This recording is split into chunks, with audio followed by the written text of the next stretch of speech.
Hello friends, welcome back to my মহা মায়াজাল channel.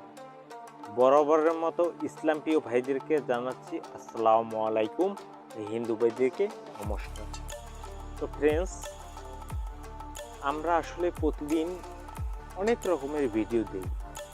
এই বিচ্ছেদ, বশীকরণ,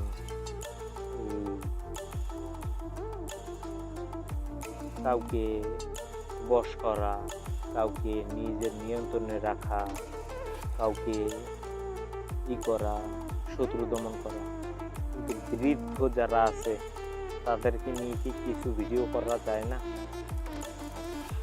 তাদেরকেও তো দেখতে হবে আমাদের। এই শীতের দিনে অনেকেই বাতে কষ্ট পায়। তো আমি আপনাদের আজকে বাত ব্যথা নিরাময়ের জন্য কবিরাজি একটা ফর্মুলা দেব, যেটা দিয়ে আপনি আপনার ঘরে যদি কোনো বাতের রোগী থাকে তাকে মুক্ত করতে পারবেন। তো কথা বাড়াবো না, চলুন মূল ভিডিওতে প্রবেশ করা।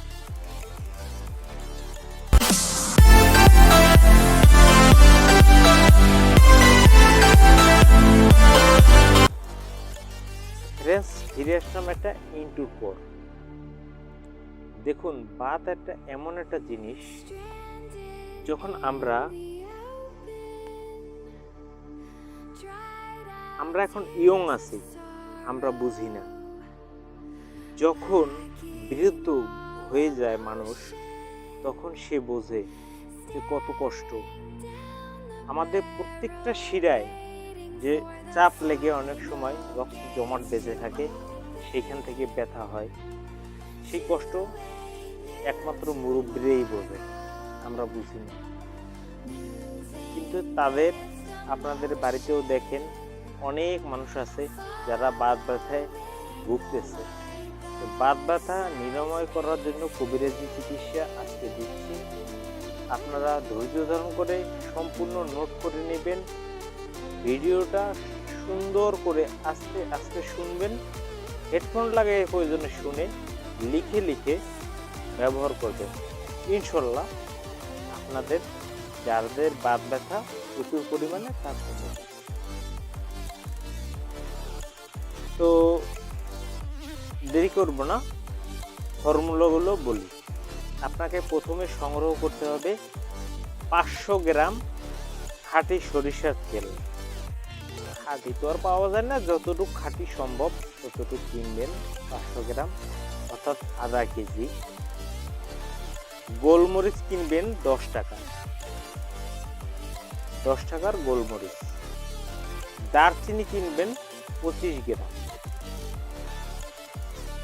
লবঙ্গ কিনবেন 20 গ্রাম। কালো জিরা কিনবেন 50 গ্রাম। শুকনো মরিচ নেবেন 2টা, ছিঁড়ে ছিঁড়ে দিবেন। মেথি নেবেন 50 গ্রাম।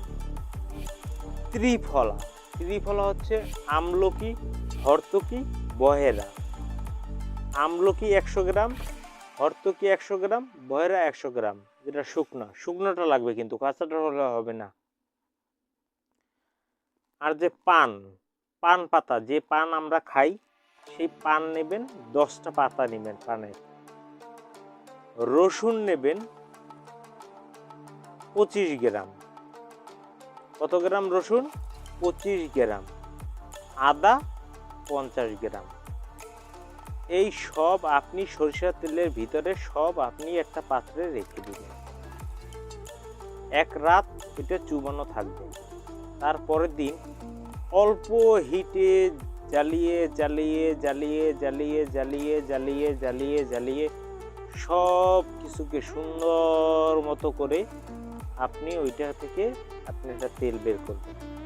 সেই তেলটা সেকে আপনার যেখানে বাতের ব্যথা আছে সেখানে আপনি মালিশ করবেন রোদ্রে বসে। ইনশাল্লাহ আমি কথা দিচ্ছি, আপনাদের বাতের ব্যথা সেরে যাবে। তো আমি আবারও আপনাদেরকে সুবিধার জন্য পড়ে শোনাচ্ছি, আপনারা সুন্দর করে নোট করে রাখবেন। আপনি তাবিজ কবজ তো প্রতিদিনই দেই, তাদেরকে বিরুদ্ধে যারা আছে তাদেরকেও সেবা করতে হবে। তাই দেখুন, সরিষার তেল 500 গ্রাম অর্থাৎ আধা কেজি, গোলমরিচ 20 টাকা বা 10 টাকার দেন যাদের, দারচিনি 25 গ্রাম, লবঙ্গ 20 গ্রাম, কালো জিরা 50 গ্রাম, শুকনো মরিচ 2টা শুকনো মরিচ চিড়ে দিবেন, চিড়ে ওর ভিতরে দিয়ে দেবেন, মেথি দিবেন 50 গ্রাম, ত্রিফলা, আমলকি, হরতকি, বহেরা, আমলকি 100 গ্রাম, হরতকি 100 গ্রাম, বহেরা 100 গ্রাম। শুকনাটা দশকর্মার দোকানে কিনতে পাওয়া যায়, সেখান থেকে কিনে নেবেন। এটা হচ্ছে 300 গ্রাম। এরপর হচ্ছে পান পাতা, যে পান আমরা খাই, পান, সে 10টি পান নেবেন, মোটামুটি মিডিয়াম সাইজের 10টি কাঁচা পান নেবেন, পাকা পান নিয়ে না, আবার কাঁচা পান নেবেন। রসুন নেবেন 25 গ্রাম, আদা নেবেন 50 গ্রাম। এইগুলো রাত্রে আপনি একটা পটে এই তেলের ভিতরে রেখে দিবেন, সারা রাত এইভাবে থাকবে। পরের দিন আপনি আস্তে আস্তে মৃদু মৃদু জাল দিয়ে ওইগুলোকে সুন্দর করে মিক্সড করে ওর সাথে ওইটাকে সব যেন ওই যে দ্রব্যগুলো তার রসগুলো যেন বেরিয়ে আসে তেলের সাথে। তারপরে আপনি সেকে একটা ভালো একটা বোতলে ভরে নেবেন। যখনই ব্যথা মনে হবে আপনি রৌদ্রে দাঁড়িয়ে, আপনার পায়ে ব্যথা হলে পায়ে লাগিয়ে রৌদ্রে দাঁড়িয়ে 3বার ডলা দিবেন, এরকম 3-4 বার ডলা দিবেন, দেখবেন আপনার বাত ব্যথা সেরে গেছে। যদি অন্য কোনো রোগ থেকে থাকে কারো, সেই রোগের জন্য যদি কোনো চিকিৎসা চেয়ে থাকেন তাহলে কমেন্ট বক্সে লিখে জানাবেন, আমি সেই অনুযায়ী ভিডিও আপনাদেরকে দেব। তো সবাই ভালো থাকবেন, সুস্থ থাকবেন, শুভকামনা রইল। আল্লাহ হাফেজ।